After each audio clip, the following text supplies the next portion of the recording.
I'm Walter Isaacson of the Aspen Institute. I'm here with best-selling author Cokie Roberts talking about the women in colonial and revolutionary and early America. And let's talk a little bit about Mercy Otis Warren. Tell me about her as a writer and a pamphleteer and where she's coming from. Mercy Otis Warren was a woman in Massachusetts. She was married to James Warren, who was a revolutionary and one of the men who was Sons of Liberty, they called themselves, and they gathered at her hearth place. And she wrote pamphlets and plays attacking the British, particularly the British governor of Massachusetts.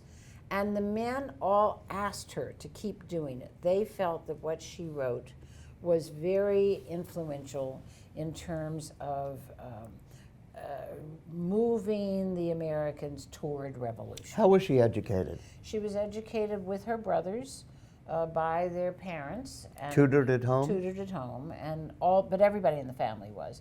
So she had the same education as the men in the family until they went to Harvard College, and then she was not allowed to go there.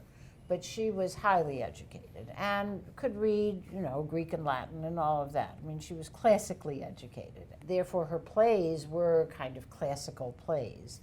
But she would write to the men meeting in the Continental Congress in Philadelphia and tell them the atrocities the British were perpetrating in Boston.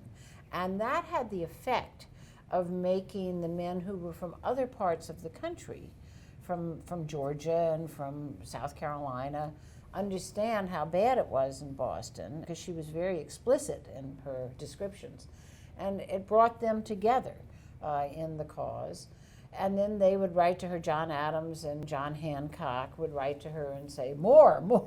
Were there many published women writers in colonial America? No, women were not published by and large, and to the degree that they did publish, they usually did not publish under their own names. So what name does she use? She used different names. She used classical Roman names, but the men did some of that too. Sure, Ben Franklin wrote under pseudonyms. Right. But did everybody knew? But did everybody know it was her? Yeah, everybody knew it was her. And finally, she did write later a huge 2-volume history of the American Revolution. Under her own name? Under her own name. She wrote under the name Columbian Patriot when she does the observations on the new Constitution, right?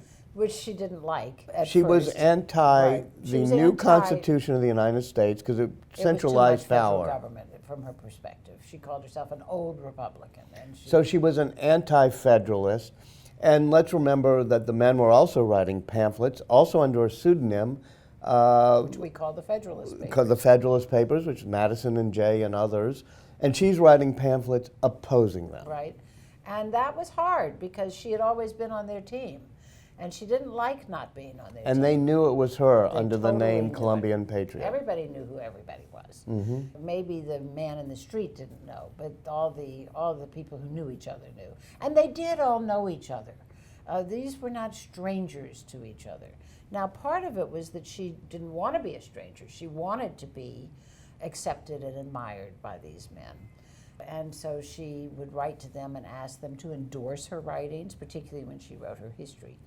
She was not kind to her old friend John Adams in her history, and that And so this is a 2-volume history? A 2-volume history. Of the American Revolutionary period, and it's one of our more important documents. It's a very important book. And Walter, I found it so interesting because, again, she wrote about things that men didn't write about in the war. For instance, rape. We don't think about rape in the American Revolution, but it's always been one of the insidious tools of war. And Mercy Otis Warren wrote about it. Mm-hmm. Thank you very much, Cokie.